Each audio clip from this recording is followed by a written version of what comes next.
సముద్రం కొందరికి అందమైన దృశ్యం, ఇంకొందరికి వినోదం. కానీ ఆంధ్ర తీరంలోని వేలాది మత్స్యకారులకు అదే వాళ్లకు జీవనాధారం. కానీ ఇప్పుడు ఆ కడలి తల్లి కన్నీరు పెడుతోంది. పరిశ్రమల నుంచి వస్తున్న విష వ్యర్థాలు ఆ తల్లి గర్భాన్ని విషతుల్యం చేస్తూ దానిపైనే ఆధారపడ్డ బిడ్డలైన జాలర్ల బతుకులను చిదిమేస్తున్నాయి.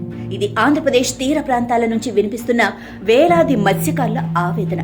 కాకినాడ నుంచి విశాఖ తీరం వరకు ఎక్కడ చూసినా ఇదే కథ. ఏళ్లగా ప్రభుత్వాలకు మత్స్యకారులు తమ గోడు వెళ్లబోసుకున్నా పట్టించుకోని యంత్రాంగం ఇటీవల ఉప ముఖ్యమంత్రి పవన్ కళ్యాణ్ స్పందించిన విషయం మనందరికీ తెలిసిందే. కాకినాడ కలెక్టరేట్ లో మత్స్యకారులతో సమావేశమై 18 కుటుంబాలకు 5 లక్షల సహాయం అందజేశారు. పరిశ్రమల కాలుష్యంపై పీసీబీ అధికారులను ఆదేశిస్తూ వారం రోజుల్లో నివేదిక 100 రోజుల్లో పరిష్కారం ఇవ్వాలని సూచించారు. ఈ నేపథ్యంలో ఆంధ్రప్రదేశ్ ప్రభుత్వం తీసుకుంటున్న చర్యలు, మత్స్యకారుల ఆశలు, ఆందోళనలపై ఫిషరీ న్యూస్ క్షేత్రస్థాయిలో జరిపిన సర్వేలో పలు ఆసక్తికరమైన విషయాలు వెల్లడయ్యాయి. పవన్ కళ్యాణ్ ఇచ్చిన ఈ హామీ మత్స్యకారులో మిశ్రమ స్పందనను రేకెత్తించింది. 1000 కోట్ల రూపాయలతో మీరు ఈ పరిశ్రమ పెడుతున్నారు, కానీ ఎప్పటి నుంచో ఈ మత్స్య పరిశ్రమ ఇవాళ దీనివల్ల ఇబ్బంది కలుగుతుంది కదా, దీన్ని ముందు అరికట్టాలి కదా. దానికి ఇబ్బంది కలగకుండా మీరు ఈ పరిశ్రమ ఇంకో దగ్గర పెట్టండి, తప్పేం లేదు కదా. రాష్ట్రంలో విస్తారమైన భూములు ఉన్నాయి, అనేకమైన ప్రాంతాలు ఉన్నాయి, అక్కడ పెట్టండి ఈ పరిశ్రమలను. ఈ పరిశ్రమను పెట్టి ఈ పరిశ్రమ దెబ్బతీయడం వల్ల అక్కడ ఉన్న ప్రజలందరికీ ఇవాళ ఇబ్బంది కదా.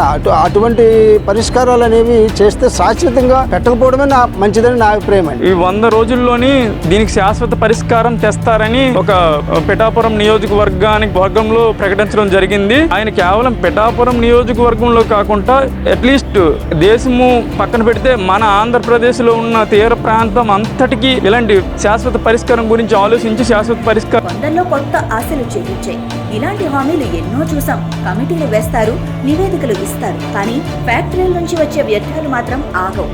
చేతల్లో చూపించినప్పుడే మేము నమ్ముతాం అని మత్స్యకారులు అభిప్రాయపడ్డారు.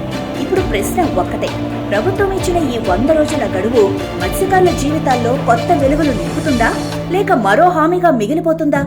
ఇది కేవలం డెడ్ లైన్ కాదు, వేలాది జాలర్ల కుటుంబాల భవిష్యత్తును నిర్ణయించే సమయం. ప్రభుత్వం చిత్తశుద్ధితో పనిచేసి కాలుష్య భూతాన్ని అరికడితే సముద్రం మళ్లీ జీవం పోసుకుంటుంది.